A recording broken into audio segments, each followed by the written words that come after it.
യുഎസിലെ അലാസ്കയിൽ അതിശക്തമായ ഭൂകമ്പം. 7.3 തീവ്രത രേഖപ്പെടുത്തിയ ഭൂകമ്പം സെക്കൻഡുകൾ മാത്രമാണ് നീണ്ടുനിന്നത്. അലാസ്കയിലെ സാൻഡ് പോയിൻ്റ് നഗരത്തിൽ നിന്നും 54 മൈൽ അകലെയായി 12 മൈൽ ആഴത്തിലാണ് ഭൂകമ്പത്തിൻ്റെ പ്രഭവകേന്ദ്രം.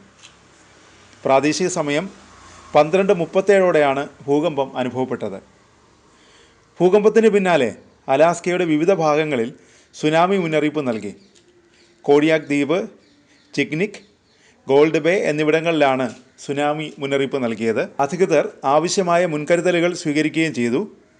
ജനങ്ങളെ സുനാമി സാധ്യതാ മേഖലയിൽ നിന്ന് ഒഴിപ്പിക്കാനുള്ള നടപടികളും സ്വീകരിച്ചിരുന്നു. പിന്നീട് മണിക്കൂറുകൾക്ക് ശേഷം സുനാമി മുന്നറിയിപ്പ് പിൻവലിച്ചു. ഭൂകമ്പത്തിനിടെ ആളുകൾ വീടുകളിൽ നിന്ന് ഇറങ്ങി ഓടിയതായും മാധ്യമങ്ങൾ റിപ്പോർട്ട് ചെയ്തു.